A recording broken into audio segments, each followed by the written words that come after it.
یہ پہلی حدیث متفق علیہ، صحیح بخاری اور مسلم کی۔ انس بن مالک رضی اللہ تعالیٰ عنہ روایت کرتے ہیں، فرماتے ہیں کہ ایک دن آقا علیہ الصلوۃ والسلام تشریف لائے باہر، جو ہی سورج ڈھلا، زوال کا وقت ہوا، آپ نے نماز پڑھائی اور نماز پڑھانے کے بعد ممبر پہ قیام فرما ہو گئے اور قیامت کا ذکر فرمایا اور قیامت سے پہلے جو کچھ ہونے والا تھا ان چیزوں کا ذکر فرمایا۔ فذاکر الساعۃ وذاکر ان بین یدیہا امورا عظاما۔ اب یہ سب وہ چیزیں بیان فرمائیں جن کا ذکر قرآن مجید میں نہیں آیا، اور حواس اور عقل تو ان کو جان نہیں سکتی، وہ تو مستقبل میں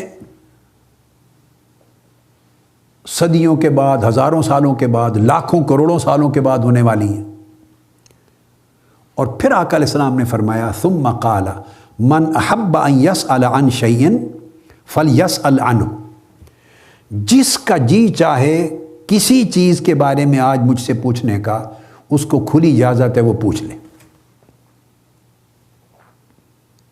فواللہ لا تسألونی عن شيء الا اخبرتکم بہ ما دمت فی مقامی ھذا۔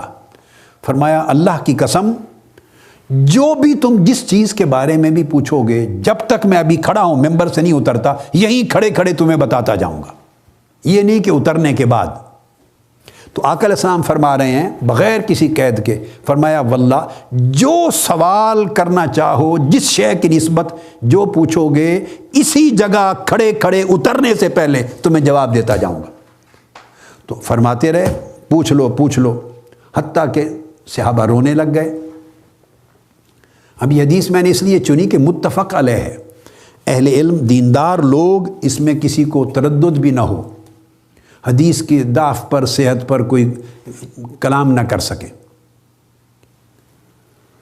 اور صرف متفق علیہ تو بخاری میں بھی ایک بار نہیں، بخاری شریف میں کئی بار آئی ہے، کتاب الاعتصام بالکتاب والسنہ میں ہے، صحیح بخاری کتاب مواقیت الصلاۃ میں ہے، وقت الظہر عند الزوال میں، صحیح بخاری کتاب العلم میں ہے، صحیح بخاری کی کئی کتب اور کئی ابواب میں آئی ہے، پھر امام مسلم کی کتاب الفضائل میں ہے، امام احمد بن حنبل کی مسند میں ہے، ابو یعلا کی مسند میں ہے، ابن حبان کی صحیح میں ہے۔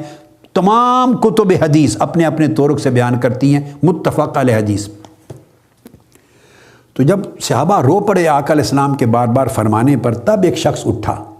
یہاں ایک بات اور ذہن میں رکھ لیں، بعض لوگوں کے ذہنوں میں یہ خیال بھی آ سکتا ہے کہ یہ جو چیلنج کر رہے تھے، کھلا جو چاہو پوچھ لو، تو کہیں اس سے مراد احکام کا علم نہ ہو کہ کوئی شریعت کا مسئلہ پوچھنا چاہے، کوئی احکام دین کا مسئلہ پوچھنا چاہے، آخرت کے امور پوچھنا چاہے، جس کے لیے پیغمبر بنیادی طور پہ مبعوث ہوتے ہیں۔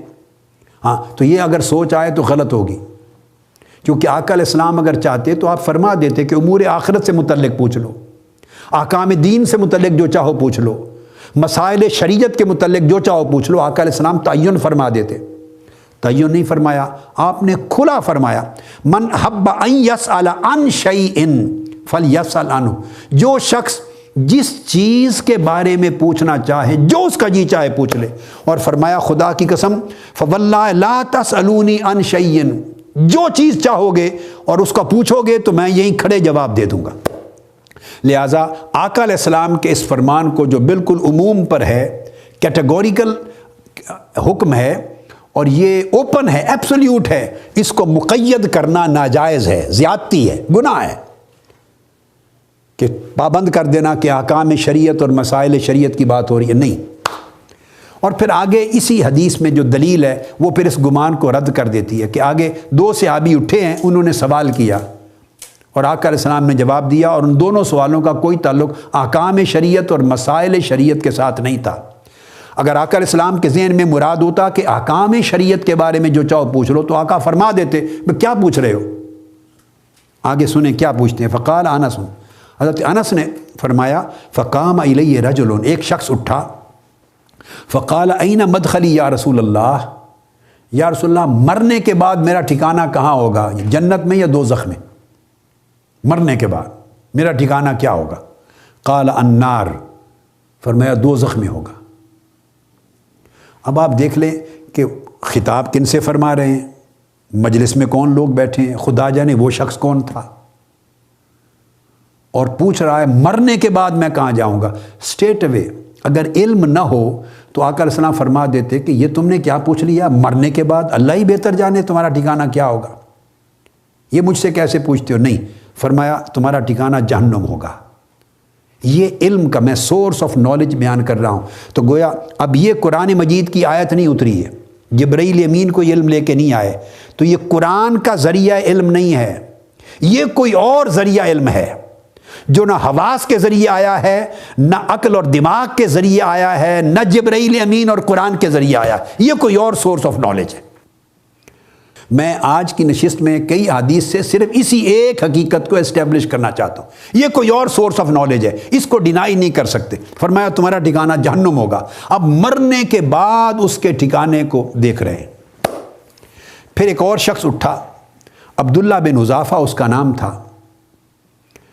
تو آقا علیہ السلام سے پوچھا من ابی یا رسول اللہ، اس کے بارے میں لوگ باتیں کرتے تھے تو کہ تم اپنے باپ کے صحیح بیٹے نہیں ہو، تمہارا نسب غلط ہے، تم کسی اور کے بیٹے ہو، اس کو طعنہ زنی کرتے تھے۔ اس نے کہا میں اپنا مسئلہ ہی حل کرا لوں، ہر روز گالی ملتی ہے مجھے میرے نسب پر۔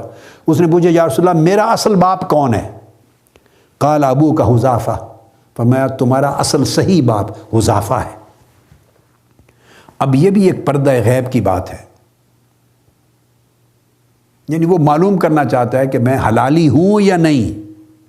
فرمایا ہاں تم حلالی ہو، تمہارا باپ حذافہ ہے۔ اب یہ بھی نہ قرآنی آیت کے ذریعے علم آیا ہے، نہ حواس کے ذریعے آیا ہے، نہ عقل نے اس کو ترتیب دیا ہے۔ اس کے بعد اب یہ دیکھ لیے دونوں علم ایسے ہیں جو کسی اور سورس کا تقاضا کرتے ہیں، اور وہ سورس اس کو کشف اور الہام کہتے ہیں۔ میں اس کشف کے اور الہام کے اس نئے سورس کے وجود کو، اس کے ایگزسٹ کرنے کو اسٹیبلش کر رہا ہوں۔ اس پر پھر آقا علیہ السلام نے فرمایا ثم اکثر ان یقول سلونی سلونی، پھر آقا فرماتے رہے اور پوچھ لو اور پوچھ لو، جو پوچھنا ہے پوچھ لو۔ پھر سیدنا فاروق اعظم گھٹنوں کے بل بیٹھ گئے، ہاتھ جوڑے عرض کیا، تو معافی مانگی سب کی طرف سے۔ تو آقا علیہ السلام نے فرمایا والذی نفسی بیدہ، اب میں اس سورس کو اسی حدیث میں آقا علیہ السلام نے سورس بھی بیان کر دیا۔ ہم جو بحث کر رہے ہیں نا کہ جہاں حواس کا دائرہ نہ رہے، جہاں عقل اور دماغ کے حواس خمسہ باطنی، خیال اور واہمہ اور حافظہ اور اس سے مشترک اور اس سے متصرفہ، اس کا بھی دائرہ نہ رہے، اور جو چیز وحی قرآنی کی شکل میں بھی اس میں بھی نہ ہو، تو پھر ایک اور ذریعہ علم بھی ہے، وہ آقا علیہ السلام نے آگے بیان کر دیا۔ فرمایا والذی نفسی بیدہ، اس اللہ کی قسم جس کے قبضہ قدرت میں میری جان ہے، لقد اردت علی الجنت والنار آنفا فی ارد ھذا الحائط، ابھی اسی لمحے اس دیوار کے سامنے جنت اور دوزخ میرے سامنے پیش کر دی گئی، اور سب کچھ پیش کر دیا گیا۔ وانا اصلی، حالانکہ میں نماز پڑھ رہا تھا۔ فلم ارا کل یوم فی الخیر والشر، اور میں نے اس طرح ہر خیر و شر کو اس طرح کبھی نہیں دیکھا تھا، قریب سے، تفصیل سے، گہرائی سے، جو منظر آج میں نے دیکھا۔ گویا سارے پردے اٹھا دیے گئے، سارے پردے اٹھا دیے گئے، اور آقا علیہ السلام نے دیکھ کر بتایا۔ یہاں تو ذکر فرمایا جنت و دوزخ میرے اوپر آشکار کر دیے گئے، اور جس کو اس کا نسب بتایا اس کا مطلب یہ تھا کہ صرف جنت و دوزخ نہیں ہے، وہ گھروں کے اندھیروں میں جو کچھ ہو چکا وہ پردے بھی اٹھا دیے گئے۔ یعنی ما کان و ما یکون، کل عالم مادیات اور عالم حسیات اور عالم روحانیات اور عالم طبیعیات اور عالم ما بعد طبیعیات، ساری کائناتوں کے تمام حقائق اور وجودات آشکار کر دیے گئے۔ یہ ذریعہ کشف ہے۔